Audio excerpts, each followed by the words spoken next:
Our 8:30 high beam this morning, and joining us, we are always glad to have her with us, is Wilma Mullet from Morning. Good morning. TAP. Yes, tap. We're going to tap into your knowledge this morning. How's that? Yep, it's always fun to pun with that, with our shortened name. Well, thanks as always for being here. And as I always say prior to you coming on, your calendar is like bulging full. We could talk for hours about things you have going on. So we'll concentrate on, I guess, mostly what's going on very shortly from now. Is that a good idea? Yeah, that sounds like a plan. So what is happening this weekend? It sounds like there's something good. Yeah, so we are hosting a fundraiser for our organization. It's called the Holiday Garden Fundraiser. Garden, get it? That kind of fun thing. Well, and this was a opportunity that Newtown Mall and Campbell Creek Pretzels actually reached out and said, hey, we want to try hosting a fundraising event, and we wanted to see if how to run it. Yeah. And so we're kind of like the guinea pig a little bit with like this sort of setup. I'm like, okay, let's just do it and see what happens. That's a good kind of guinea pig to be, though. Oh, yeah. You know, you always try something new and just try something once, see how it goes. And so we're going in with kind of like all the holiday funness behind it. And so what we decided to do is do like a holiday market. So we have 17 artisan vendors that's coming to our event, and it's free for anyone to attend and to shop like with our local artists. They'll have ornaments, cards, gifts to give for the holiday season. Everything is very personable, and obviously I'm a huge advocate for supporting our local artists. That's a great opportunity to do that this holiday season.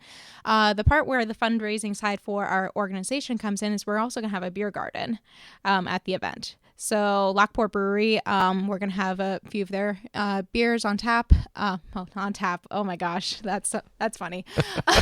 So we'll have Lockport Brewery's beers available for a ticket purchase, which is $25, and actually includes 2 beverages from either Lockport or Campbell Creek and a pretzel basket from Campbell Creek as well. Where are they having that particular area? Yeah, so we'll have it located in the common area off of entrance B, which is right by China Buffet.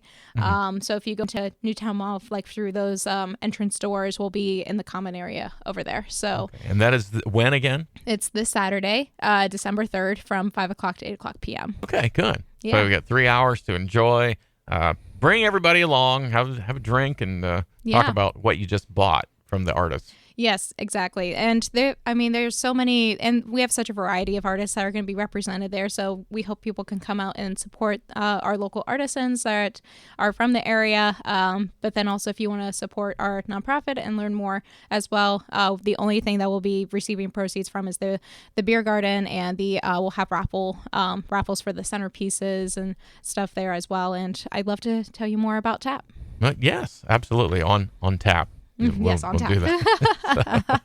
So we'll see that on Saturday. Then next Thursday, you are inviting, again, everybody for an evening of Love Tusk inspirations at the Performing Arts Center. What's that all about? Yeah, so another fundraising event that happens to happen within a week of each other. So one for just our organization. This one is specifically for the Love Tusk project that we've been working on.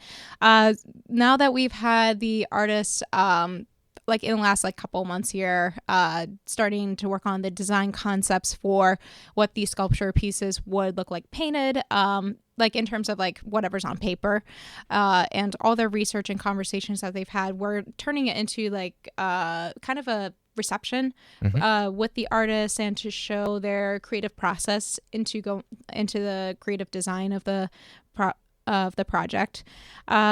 At this event, it is free to attend. We do invite the community to come see all the sculpture pieces like as they are being conceptualized, seeing the color palettes and the inspirations behind what's going to putting these sculpture pieces together. I would love to hear those stories, because I like writers in the round when they talk about how they were inspired to write a song, and then they play the music for you. This is the same concept, really. Yeah, it really is. So the artists will be there, and they've done a lot of research into the communities that they are painting or the entities that they're painting for, and this is just a really great way to really start seeing the project like more like more tangibly. Mm-hmm. Like, so it's a something where it's not really like a thought in the air or anything anymore. Now it's becoming on paper, and you also get to see it more as a collection there, instead of just like one piece this, one piece this, one piece this, but how it all like starts coming together as Love Tusk. And refresh us again, how many communities or entities are involved in 20. There's 20. Yes. And at least 18 of them still need some funding. Actually 17 still needs. Oh, okay, yeah, 17 good. needs funding yet. So Dover and New Philly are fully funded, as well as the Norma Johnson Center piece as well. We have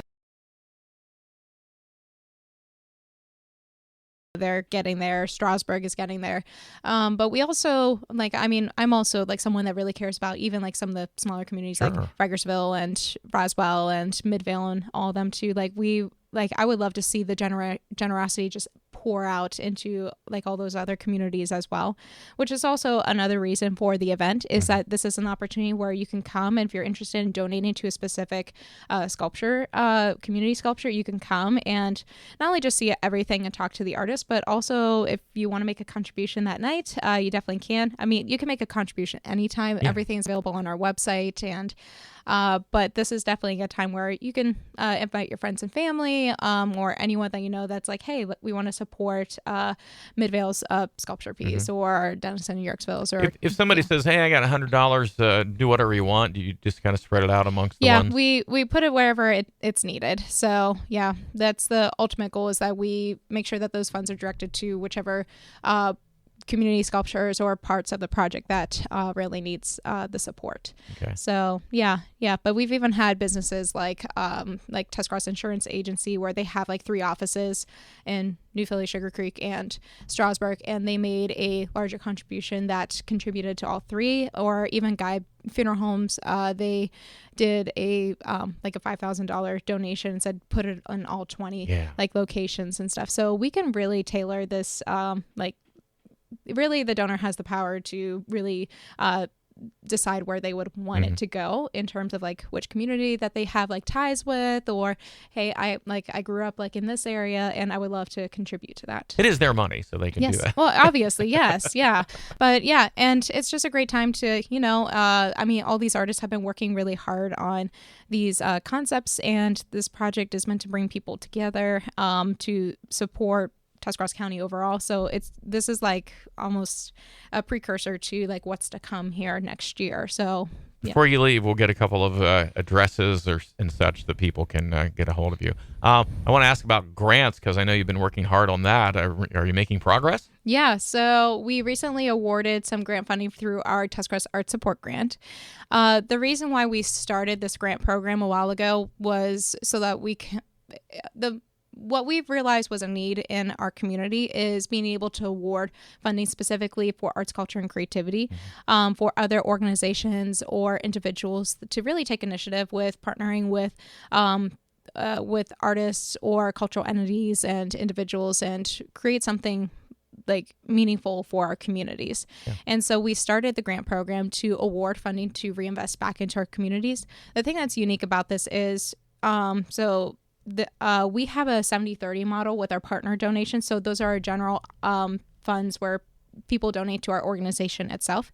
We split their donation in a 70-30 model, where 70% of it remains in our organization, where we use it for operations, capacity, whatever is needed for us to continue the work that we do. But then we use the other 30% to reinvest back into our community through this grant program. So we were able to award funding based on those contributions from our partners, I mean, again, thank you to anyone who has donated to our organization as a partner for the arts.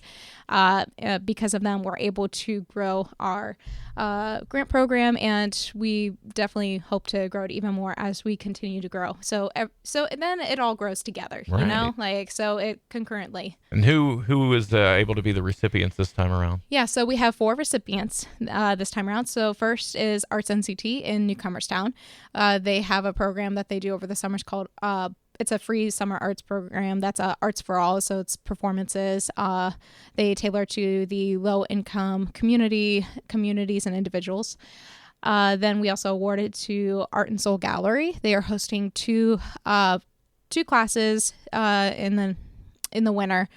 Well, starting in the 2023 calendar year. One of them being from Vivian Mosley with Danish Danish painting styles, which I think is a very unique sort of medium. And then Stephanie's space with fiber arts, fabric but putting art together through fabric. The third one is the Pin Drop Shop in Yorksville. We awarded funding for their Fiber Arts Festival. That's going to come again next summer, which is really exciting.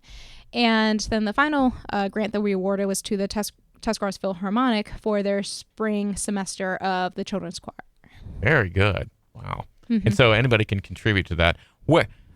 If you want to contribute, you can certainly, again, designate where you'd like things to go. But what's a good path to get you some money for Tuscarawas Arts Partnership in your project? Yeah. So if you want to learn more and be able to talk to me about how you can either become a partner for the arts or direct your donations to the Love Tusk Project, the phone number you can reach me as 330-451-6086. But then we also have our email, which is tuscarawartsartspartnership@gmail.com.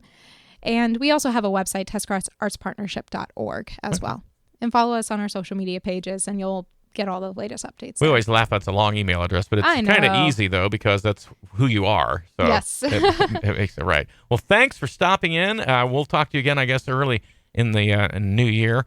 And best of luck this coming week. And best of luck in the pool with your kids. Oh, yeah, definitely with the swim season here. So, yeah, we're diving right into a new season here, right? Certainly are.